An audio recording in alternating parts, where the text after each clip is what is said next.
Hello বন্ধুরা, Pamela সেচেলে সবাইকে স্বাগত। চলে এসেছি আজকে তোমাদের সামনে কোনো নতুন নয়, একটা পুরনো, যেটা আপনাদের সবার বাড়িতেই হয়ে থাকে, আলু করলা ভাজা, সেই রেসিপিটা শেয়ার করতে।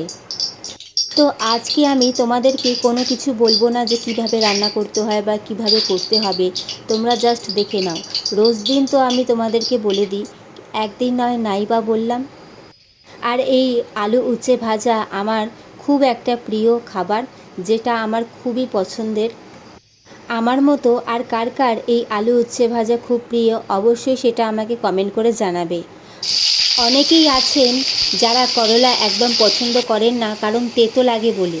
কিন্তু আপনারা কি জানেন যে করলায় থাকা ভিটামিন সি এবং অ্যান্টিঅক্সিডেন্ট রোগ প্রতিরোধ ক্ষমতা শক্তিশালী করতে সাহায্য করে এবং বিভিন্ন সংক্রমণ থেকে আমাদের রক্ষা করে। আর এটা ফাইবার সমৃদ্ধ বলে হজমে সাহায্য করে, কোষ্ঠকাঠিন্য প্রতিরোধ করতে সাহায্য করে। আর করলা রক্তে শর্করার মাত্রা নিয়ন্ত্রণে কিন্তু সাহায্য করে, যা ডায়াবেটিস রোগীদের জন্যে অনেক উপকারী। এই করলার রস লিভারকে পরিষ্কার করতে সাহায্য করে এবং শরীর থেকে টক্সিন দূর করে। করলার অ্যান্টিঅক্সিডেন্ট ত্বককে উজ্জ্বল করে এবং চর্মরোগের সমস্যা থেকে রক্ষা করে। করলায় ভিটামিন এ, বি, সি এবং অ্যান্টিঅক্সিডেন্ট থাকে, যা চুলের গোড়াকে শক্তিশালী করে। আর করলা কিন্তু চর্বি কমাতে এবং ওজন কমাতেও অনেক সাহায্য করে, কিডনির পাথর ভাঙতেও সাহায্য করে, জ্বর এবং সর্দি কাশির সমস্যা সমাধানেও কিন্তু এই করলা অনেক সাহায্য করে।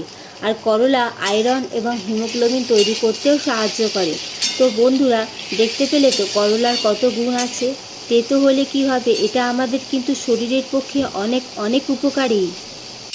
ওই যে একটা কথা প্রচলিত আছে, খাবারের প্রথম পাতে তেতো এবং শেষ পাতে টক, ব্যাপারটা ঠিক সেরকম।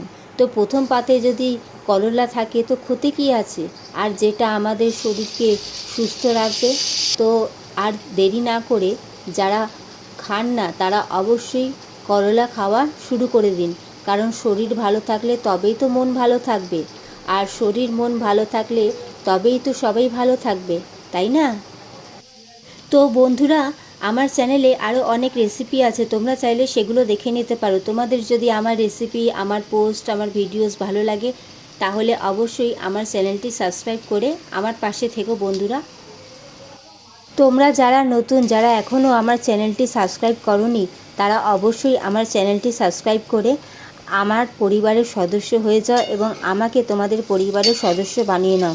তোমরা যদি আমার পাশে থাকো তাহলে আমাকেও অবশ্যই তোমাদের পাশে পাবে। Thank you. তো চলো তাহলে আজকের মতন আসি, দেখা হবে আবার খুব তাড়াতাড়ি নতুন কোনো রেসিপি নিয়ে। ততক্ষণ তোমরা ভালো থেকো, সুস্থ থেকো এবং নিজের পরিবারের খেয়াল রেখো।